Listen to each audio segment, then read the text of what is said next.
Good morning, dear hearts. We are on lesson 95. Please subscribe.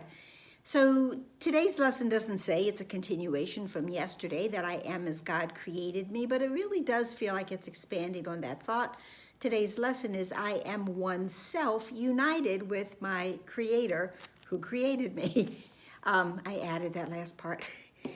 But today's lesson is really also about structure.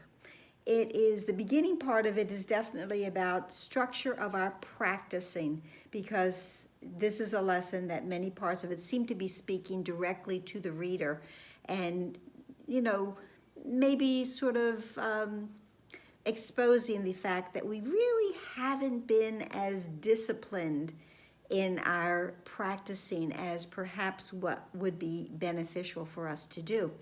The second part of the lesson is really about the structure of putting together the truth of who we are, that one self that indeed is united with our Creator. So I'm going to be reading quite a bit of this lesson. It's really beautiful and it's very informative. So here we go. That today's idea accurately describes you as God created you. You are one within yourself and one with Him. Yours is the unity of all creation, all creation. So that is every thought of God is part of creation, and we are one with all of creation. Your perfect unity makes change in you impossible, but we don't accept this. And we fail to realize to see it only because we believe that we have changed ourselves. And I'm paraphrasing here some of it, but you get the idea. That it then goes on to say that we see ourselves as a ridiculous parody on God's creation. And that now we have this litany of attributes that only could come from an ego mind. Weak, vicious, ugly, sinful, miserable, and beset with pain. This is the version that we have of ourself, a self that's been divided and put into many different parts that attack and war up against each other, that are certainly not congruent and certainly not cohesive.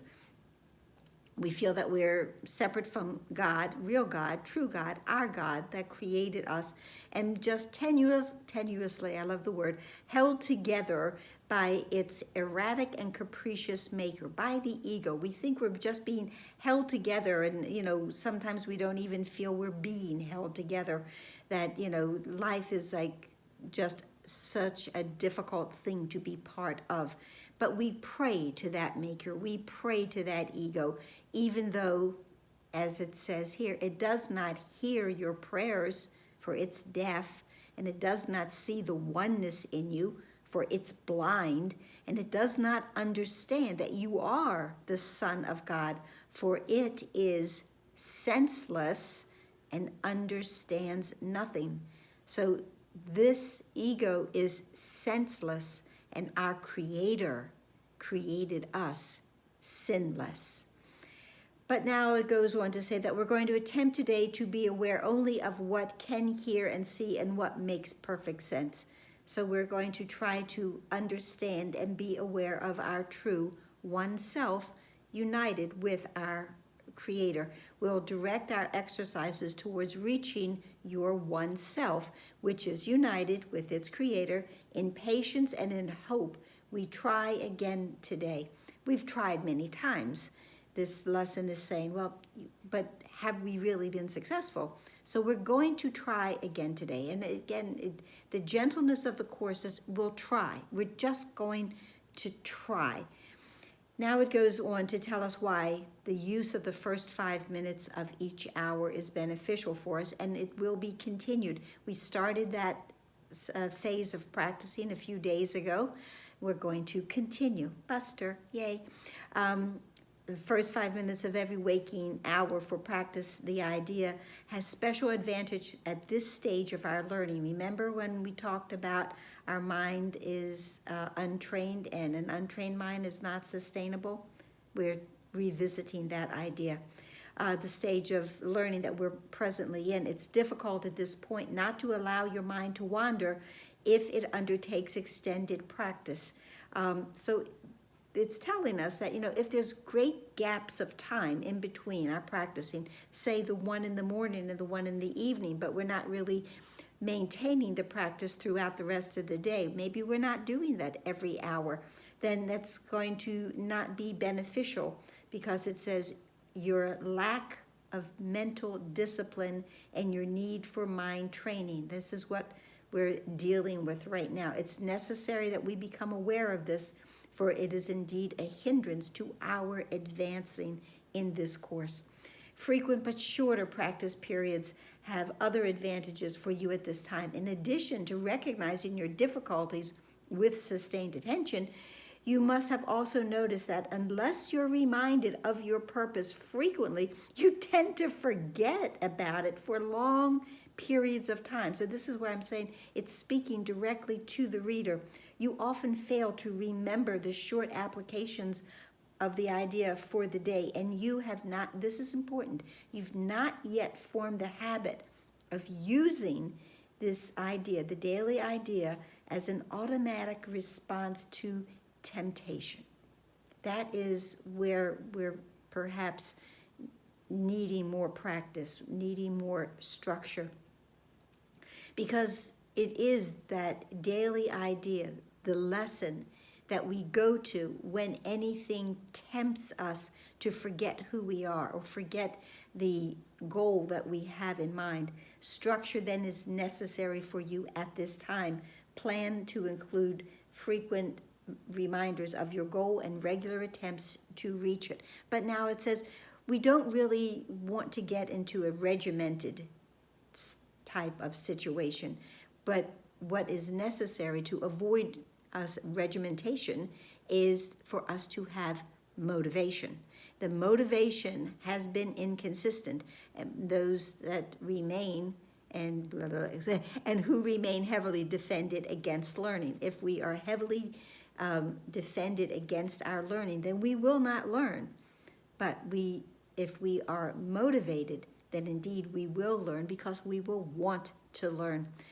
We'll therefore keep to the 5-minute per hour practice periods for a while, and urge you to admit as few as possible. Using the first 5 minutes of the hour will be particularly helpful, since it imposes firmer structure. Do not, however, use your lapses from this schedule as an excuse not to return to it again as soon as you can. This is what we spoke about yesterday, that if I miss one of those 5 minutes, I miss 10 o'clock, I miss 11 o'clock, all is lost, might as well give up for the rest of the day.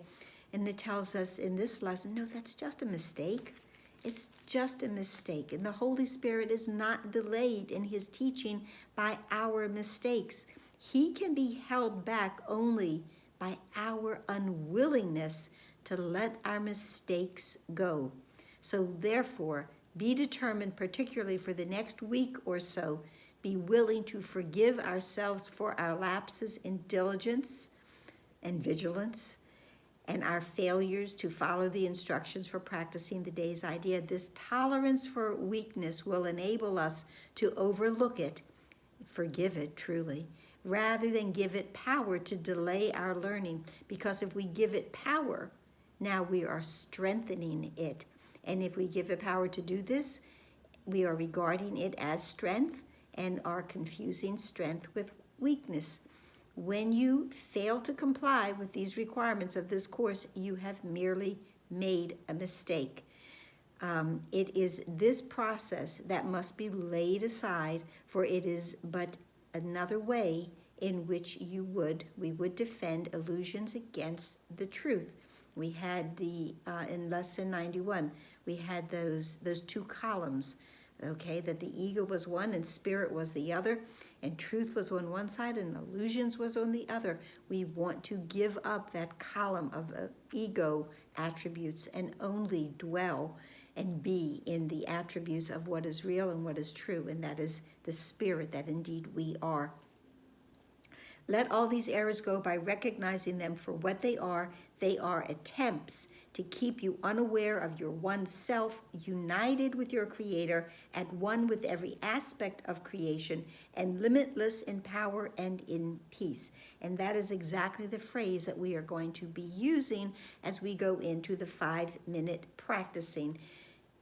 Each hour, at the top of the hour, we will say, I am one self, united with my Creator, at one with every aspect of creation, and limitless in power and in peace. And then go slowly, it's only 5 minutes, but go slowly deeper into it, allowing those words to really sink in, and perhaps closing it with the idea to remind ourselves, I am one self. Again, the repetition of this, we are forming these pathways in our mind that are different from how we have thought. This is a different thought system. It requires practice to get there. Now, the second half of the lesson, paragraphs 12 through 15, are all about the structure of our one self and remembering indeed who we are, what we are. And the phrase, you are one self united with your Creator, is repetitive in these paragraphs. You are one self united and secure in light and joy and peace. Sound familiar? You are God's child, one self with one Creator and one goal, to bring awareness of this oneness to all minds, that true creation may extend the allness of the unity of God. I use the term allness in my closing prayer for my classes. This is where it came from. You are one self, complete and healed and whole, with power to lift the veil of darkness from the world and let the light in you come through to teach the world the truth about yourself. And one of my affirmations, I am whole, holy, healthy, and healed. We have to learn to see ourselves as that we are indeed healed and we are indeed whole. You are one self in perfect harmony with all there is and all that there will be. We are eternal. Whatever unfolds, we are still one with that as well. You are one self, the holy Son of God, the holy child of God, united with your brothers in that self, united with your Father in His will. Feel this one self in you and let it shine away all your illusions and your doubts. This is yourself, the Son of God Himself, sinless as its Creator, with His strength within you and His love forever yours. This is a whole different way to think of ourselves, and to think of ourselves so filled with God's love, so given to everything that is real and true and good, that God bestows upon us in unlimited amounts, everything that we need to wash away the old thought system and to come to understand how much indeed we are loved and cherished. You are one self, and it's given you to feel this self within you and to cast all your illusions out of this one mind that is this self, the holy truth in you. And then it says, do not forget today. We need your help, your little part in bringing happiness to all the world. And heaven looks to you in confidence that you will try today. Not necessarily will succeed, but today again we will try. Share then its surety that it is yours. Be vigilant. Do not forget today. Throughout the day, do not forget your goal. Repeat today's idea as frequently as possible, and understand each time you do, someone hears the voice of hope, the stirring of the truth within his mind, and gentle rustling of the wings of peace. In chapter 5, I have a favorite line, and I use it often, but it goes so well with this, because it is that we are being blessed by every beneficent thought of any of our brothers anywhere. That even, I don't know you, you're way out there, I've never met you, I never will meet you, but your loving thoughts go out. It is that pebble in the pond, and those ripples travel to places unknown by me, and I don't need to know them, but I will feel the effects of yours beneficent thoughts, and you will feel the effect of mine. We are being blessed by all of our brothers with all of their heavenly thoughts, anywhere and always. And your own acknowledgement, you are one self united with your Father, is a call to all the world to be at one with you. To everyone you meet today, be sure to give the promise of today's idea and tell him this. And you don't have to walk up to him and speak, but you communicate with your mind. Words are only tools anyway, but to not exclude anyone in this blessing today, that you are one self with me, united. We are united with our Creator in this one self that we share.